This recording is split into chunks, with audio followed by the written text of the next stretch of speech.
Salve galera do bem, eu sou Gisele Silva Romim e no episódio do repertório desse mês nós vamos conversar sobre um livro que tem um dos personagens mais xaropes da literatura mundial, quiçá da literatura universal. E sim, nós vamos falar sobre o Primo Basílio de Eça de Queiroz.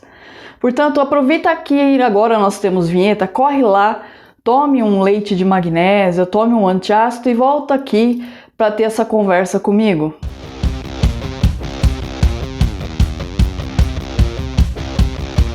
Se você já ouviu falar da expressão macho escroto e não sabe o que é, esse é seu momento, aqui é o seu lugar, porque o Primo Basílio é praticamente a bíblia da masculinidade tóxica. Então, se você quer aprender a ser um macho escroto, esse livro é praticamente uma cartilha que ensina técnicas de sedução, o que é uma irresponsabilidade afetiva. Então, enfim, se você quer se tornar um macho escroto, esse é seu livro. E mulheres, se vocês querem saber como age um macho escroto, também tem aqui um manual de instrução para você estudar o modus operandi desse tipo de heterossexual que, se Deus quiser, um dia entrará em extinção. A obra conta a história de Luísa, uma pacata lisboeta, bela, recatada do lar, que vive ali em seu idílio, cuidando do seu maridinho, administrando os afazeres domésticos, entremeados de festas ou reuniões com os amigos em que rola muito bolo, muito chazinho, alguns sarais, muita fofoca. Essa mulher maravilhosa devora inúmeros, mas inúmeros romances literários e sonha com muita avidez em viver um romance tórrido desses dos romances que ela lê. Um dia, porém, Jorge precisa viajar e Luísa, coitada, fica sozinha em casa nesse tédio,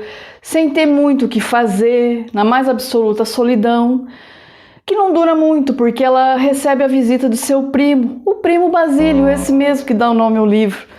Um sujeito boa pinta, de bom papo, aquele papinho de esquerdomacho que toda mulher conhece, sabe? Que tenta agradar o máximo para te levar para cama. Exatamente, esse é o Primo Basílio, esse bonitão maravilhoso e com quem Luísa teve um affair na adolescência, né? Foram aí crushes um do outro na adolescência. Por óbvio que vocês já perceberam que o Basílio vai começar a cortejar a Luísa, que vai cair feito um patinho. Afinal de contas, o Basílio, ele encarna esse herói romântico dos livros que ela tanto lê, dessas aventuras que ela quer tanto viver. Mas se você pensa que esse é um livro estilo conto de fadas e eles viveram felizes para sempre, eu sinto te decepcionar, porque é um livro do Eça de Queiroz. Então nada termina bem no final. E nesse momento da história, nada termina bem por conta de uma senhora chamada Juliana. Juliana, você não sabe quem é a Juliana? Pois eu vou te dizer quem é Juliana. Juliana é uma praga que Deus pôs no mundo. Sim, justamente para infernizar a vida de quem passe ao lado dela. Juliana é a empregada da Luísa, cheia de inveja, cheia de recalque, cheia de ódio e que acaba interceptando uma dessas correspondências que a Luísa e o Basílio ficam trocando o tempo inteiro durante o affair dos dois.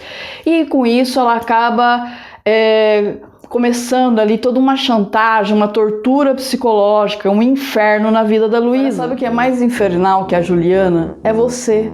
Sim, você é uma pessoa infernal, porque você vem aqui, você não deixa um comentário, você não dá uma curtida nesse vídeo, você não se inscreve no canal, não assina o nosso podcast, entendeu? Você não dá audiência para esse canal e aí ele continua flopado, só parente meu assiste. Então seja uma pessoa melhor, ajude esse trabalho aí para frente. Eu sei que no fundo você quer que eu conte como termina o livro. Mas, por favor, faça um favor a si mesmo, saia do YouTube, do TikTok, leia o Primo Basílio. E para te motivar a ler, como todos os vídeos do repertório, eu vou te dar as razões que você deveria considerar, né, como motivador para ler esse livro. O primeiro ponto que eu gostaria de chamar a atenção para te motivar a ler é sobre a linguagem do livro. Existem muitas expressões que são típicas do português falado em Portugal. Então não se envergonhe de ter de consultar o Google ou um dicionário. Inclusive, existem edições que já contêm ali notas de rodapé explicando quais são essas expressões, mas nada que deixe a leitura muito truncada. Além disso, você vai enriquecer seu vocabulário, né? E quem sabe, assim, com um vocabulário muito mais bonito, você não arruma um namorado, uma namorada num desses inferninhos que você frequenta ao invés de estudar. Pensou? Você lá no inferninho, se você curte mulher, chega nela e fala: "E aí, gata, eu sou apaixonado ou apaixonada na sua cachimônia." Se você curte meninos, chega nele e diz: "Olha, quer ser meu derriço?" Não tem quem resista, não tem quem resista. Agora, se você quer saber o que é cachimônia e derriço, vai pro dicionário, porque eu não sou obrigada. O que chama atenção nesse livro, e eu já não sei se foi proposital ou não do Eça de Queiroz, mas é que é uma das poucas histórias que a gente lê e não consegue sentir empatia ou se apaixonar ou torcer por nenhum dos personagens. E eu acredito que isso tenha um pouco de ligação com o fato do Eça de Queiroz não aprofundar muito o psicológico desses personagens. É uma ou outra coisa. Aí você pode me perguntar: "Nossa, Gisele, se ele não é um livro profundo, por que que eu devo ler?" E a resposta a essa questão é o pulo do gato que vai te fazer se interessar pelo livro.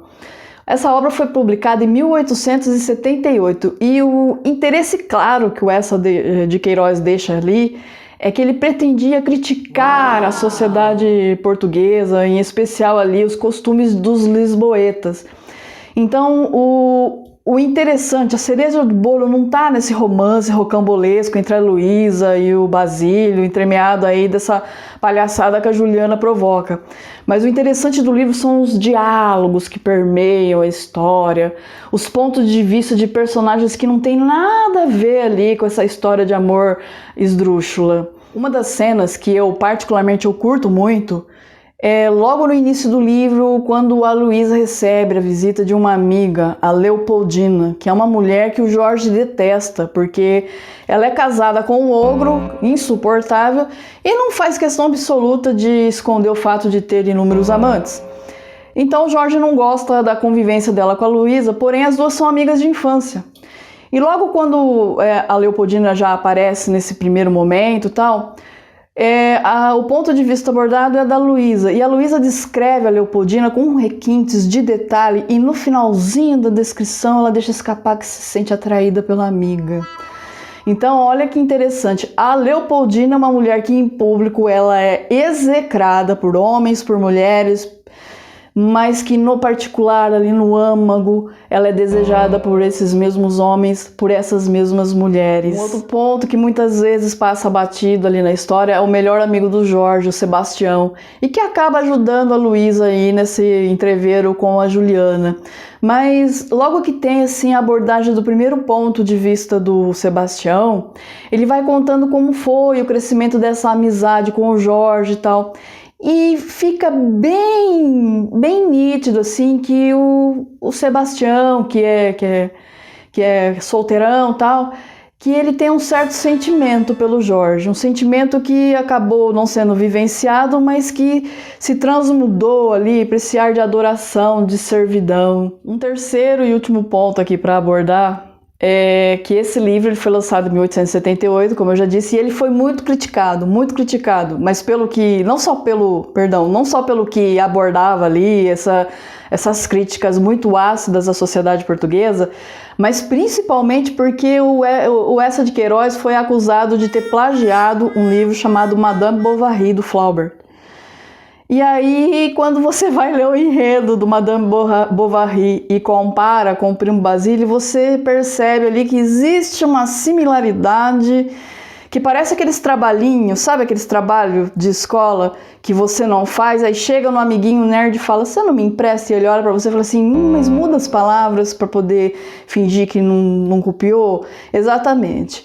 O livro Primo Basílio teve uma série de alterações, não é totalmente igual ao enredo do Madame Bovary, mas existe ali uma referência meio velada, ou melhor, né, bem nítida. Então, caso você queira conhecer aí um pouco mais sobre esse tipo de literatura, eu recomendo também que você leia o Madame Bovary, que não vai ser uma perda de tempo. Isso eu espero ter contribuído com a sua sanha literária.